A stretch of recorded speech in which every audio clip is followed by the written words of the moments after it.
This is the night Morrison was humbled by a total nobody. Morrison is still rocking. Good right hand for Price to cover up. If things don't go well for him early on. Uppercut by Ross Puritty. He lifts off his heels. Puritty in big trouble. Morrison will keep him pinned in the corner as Puritty. The jab which Tommy Burgess told him to use. Puritty in big trouble. Morrison will keep him pinned in the corner as Puritty. It was July 28th, 1994. At the convention center in Atlantic City, Tommy Morrison was rebuilding. He'd been knocked out in the first round by Michael Bent the year before, a shocking loss that cost him his title and his aura of invincibility. This fight was supposed to be the easy part of the comeback. His opponent, Ross Puritty, had taken the fight on just 10 days' notice. He was hovering around a .500 record, a journeyman nobody expected to survive, let alone compete. Morrison's team picked him for exactly that reason. Last couple of fights. I hope Ross Puritty doesn't expect to get a decision tonight. Forget it. I guess if you're an Hungarian, huh?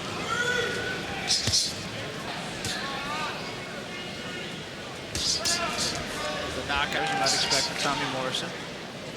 Nobody has ever questioned Tommy Morrison's ability to bang. Got a tremendous left hook. And that one just missed by a smidge. Good body shot and then a right hand behind it. You know, when he's on, his punches are quick. And it gives him extra power. The early part of the fight is so important for Ross Puritty, obviously. Got to get through the onslaught, which is always there for Morrison. Nice uppercut by Ross Puritty. He lifts off his heels, bounces off the ropes and attacks. And he's slapping with the left hook, but he's landing against Morrison. Yeah, got another uppercut in. Defense by Puritty. I was just going to say, those punches being caught on the arms, on the shoulders. Good right hand by Tommy.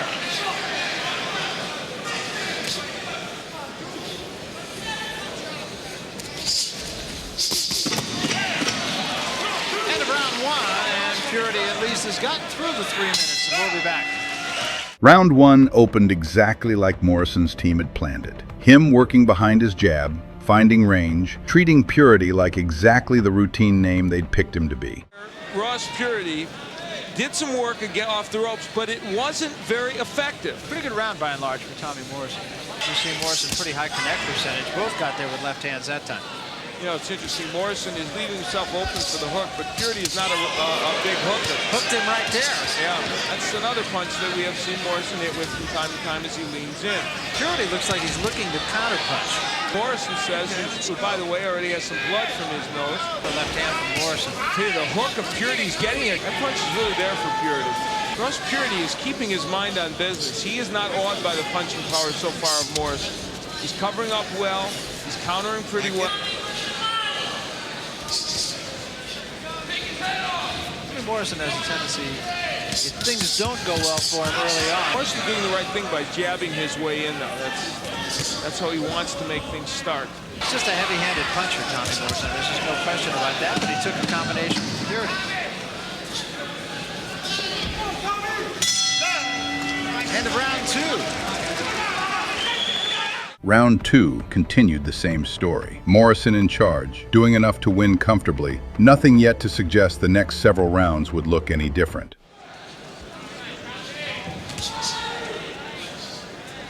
Round number three. Round number two was 2 minutes and 53 seconds long. Tommy Morrison's having some fun.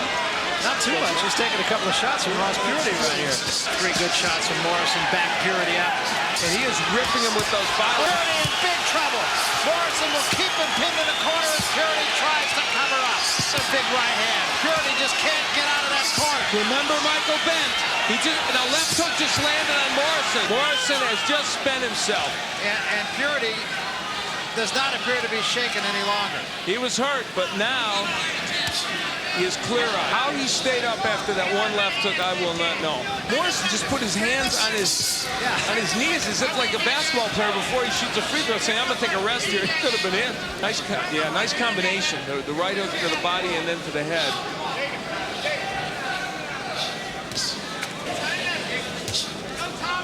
In a hoops contest against people, pardon the expression, half your age.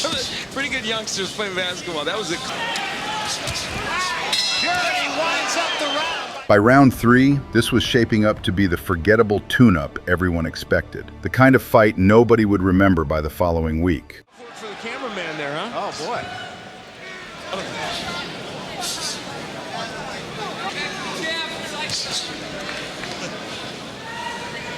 Interestingly enough, both fighters have thrown the same amount of punches. Landed 30-some more. At the end of the last round, Ross Puritty was throwing himself at Tommy Morrison, throwing lots of punches. Puritty got hit with about as good a shot as Tommy Morrison can throw. And yeah, and usually when Tommy Morrison hits you with a left hook like that, You said that Tommy Morrison wanted rounds. Into number 4 right now. it's a straight right hand I talked about in the keys to victory, and it's a punch normally Morrison would be more susceptible to than the hook, though Puritty has landed the hook a lot. Some boxing a little bit more this round. Using the jab, which Tommy Brigette's told him to use. Good jab, too. He is really pinning a lot of hopes on that uppercut. He's just barely missing in some instances and sometimes landing. And to round number 4, and we'll go at least into the 5th round here. Round 4 passed the same way. Morrison ahead on every card that mattered. Puritty absorbing more than he was landing. Still upright, still there. Round number 5, Ross Puritty is still around. And in the last round, I thought Ross Puritty had his best round of the fight, made some noises off the ropes, landed some uppercuts, some good hooks. Morrison still with an edge, but it's not as decided an edge as it.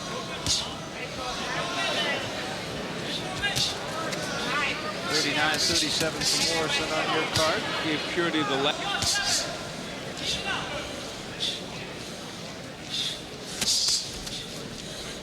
The canvas again. We've talked about that on numerous occasions. When sweat gets on it, it's a slip.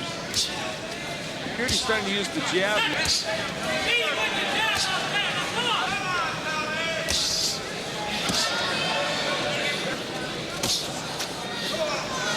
Actually, I played myself, and it was a stretch. Typecasting again. Yeah. I hate that. Well, I kept our tradition going since you were in Rocky 4. Exactly. And if there's Rocky 6, 7, and 8, we'll be in that too. Nice body shot by Morrison.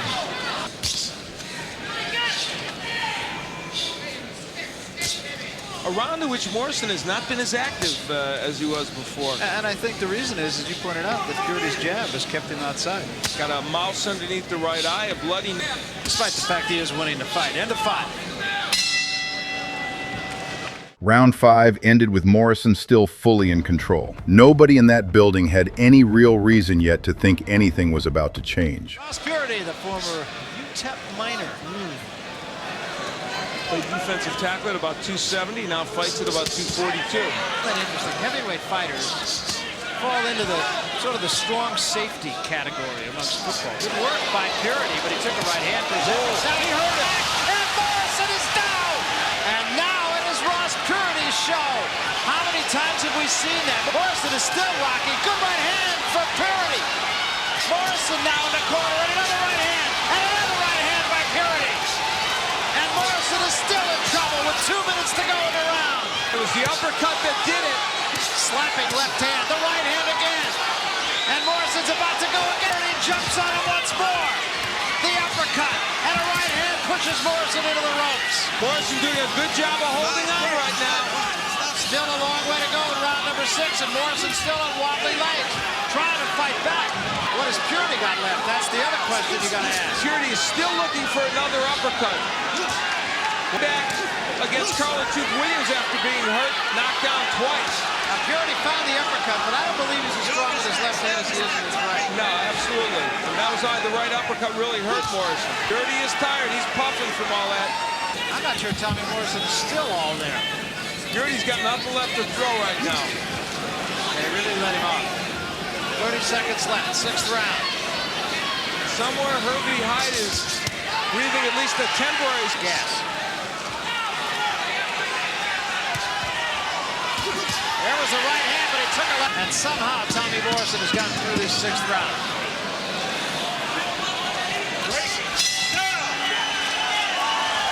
Then, in round 6, Ross Puritty did something nobody in that arena expected. He dropped Tommy Morrison, a former world champion, a devastating puncher in his own right, to the canvas. He has never seen this round. I think Puritty was saying there's water in the corner, and that's why he wasn't ready to get going. Ross Puritty's never seen a 7th round. He was tired toward the end of the 6th. Let's see what he has. I thought he won the round before it, but believe me, don't go by my scorecard. Now, how did Puritty make all this begin to happen? He started using the jab 2 rounds ago, and that helped him land those other punches. I think the biggest question is, what does he have left? He looks like a tired fighter. There's the jab from Morrison. Well, Puritty is certainly tired. There's no question about that. He may have expended all his energy in trying to knock Tommy Morrison out. Looks to me like his legs are shot. I'm going to ask, though, a tough question here. If the Ross Puritties of the world are still knocking Tommy Morrison down, what does that say about him? That is the scare card. Tommy has been down many, many times in his career. Now, of course, if you keep getting up, I guess what's the difference? But in a way, there is a difference because it shows that you're vulnerable. But one thing you can't say about Tommy Morrison, he doesn't have guts. He came back into the cannons after he was knocked down that first time. I was just going to say, after I made that statement that Morrison will knock Puritty out, that's dependent on the fact that Morrison has anything left either, and I'm not sure he does. His leverage on those punches is not that great. Morrison is.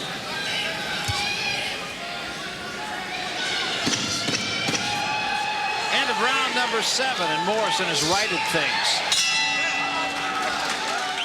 Round 7, and Morrison needed to answer immediately. He did, pressing forward, trying to erase what had just happened. Puritty, somehow, was still standing at the bell. Round number 8. Tommy Vergette saying you got to come in with authority. 7 rounds. Morrison still with a decided edge. The 6th round was a near disaster. There was the uppercut. Here's the posture that really Morrison doesn't want to be. He's still getting hit with those uppercuts. Puritty's better off in the center of the ring right now. They're trying to reinvent themselves, if you're a political spin for time, to say that they did it. In fact, Ray Mercer didn't get a win. No.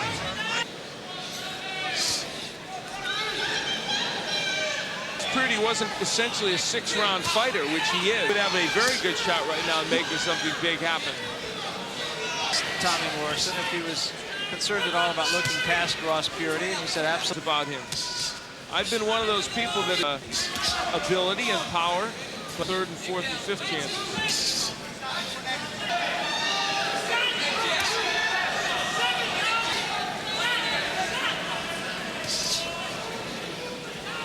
both fighters getting a little bit fatigued here.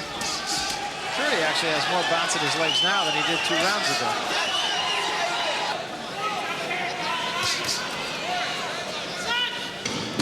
End of round number 8. Slow round on both parts. By round 8, Morrison was outworking him again, piling up the cleaner shots. But he still hadn't found the finish he needed.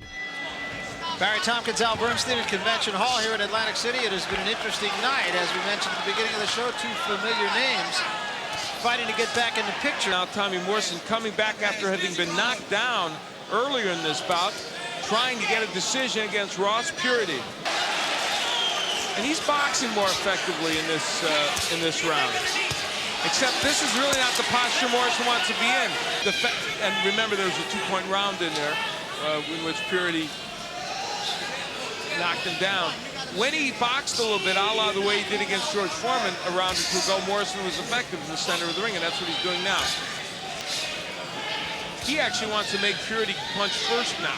And I can assure you, if Marion Wilson didn't get a decision in the first fight against Ray Mercer, I absolutely will guarantee you that Morrison has done more than Puritty in both these rounds. And remember, Ross Puritty has never been past 6 rounds in his career, so this 9th round is something he's never seen before. Certainly wishes he had gotten Morrison out early when he had the chance. And he had every opportunity. He had 2 minutes left after he had Morrison down.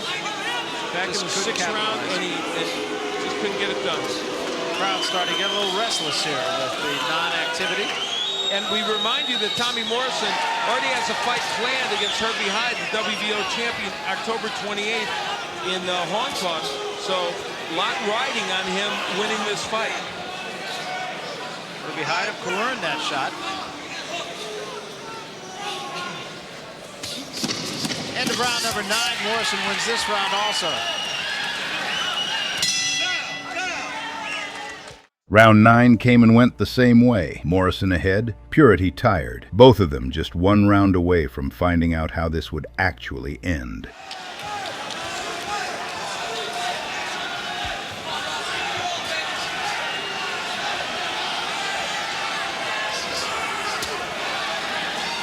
Meanwhile, we're in the final round. Tommy Morrison working on salvaging a reputation here, and he feels fairly confident will win the fight. Unless, of course, he should get knocked out in the meantime. There is that. And he's getting whacked right now. Yes, he is. Down he goes again. And again, a long way to go. Boy, you don't want to get knocked out in the first minute of a round. Ross Puritty couldn't get him away when he had him down in the 6th round with 2 minutes to go. He's got another chance. You better go after him right now. Because even with a 2-point rounder, there is absolutely no guarantee. My card, this knockdown would make the fight a draw. And Morrison is still shaking. And there's the uppercut again. It won't take much. No. And really on the inside is where Morrison doesn't want to be. He really would almost rather be on the outside where he can't get hit with that uppercut. But now he's tired. He wants to grab and clutch and hang on. Well, Ross Puritty, if he's got anything left, better go after it now. He better start winging uppercuts on the inside. Once again, he might have let Tommy Morrison off. Now, I don't believe Morrison has an intellect here either. And I'll tell you, you better not lose the rest of this round, because some judge may decide to make it only a 10. But boy, he was not only was he knocked down, he almost was knocked down a second time. He's not punching. I was just going to say. And the uppercut is right there for him again on the inside. It's almost like Ross Puritty is just letting this go. He has had Tommy Morrison out and has just been unable to finish it. And he's not throwing, he hasn't thrown a punch in 30 seconds. Nothing. Hasn't thrown a single punch. Ross Puritty has a chance for a dramatic win right there. Good left hook. Still time. He just caught at it. Straight right, miss. Left hand gets there. Uppercut again. Missed the right hand.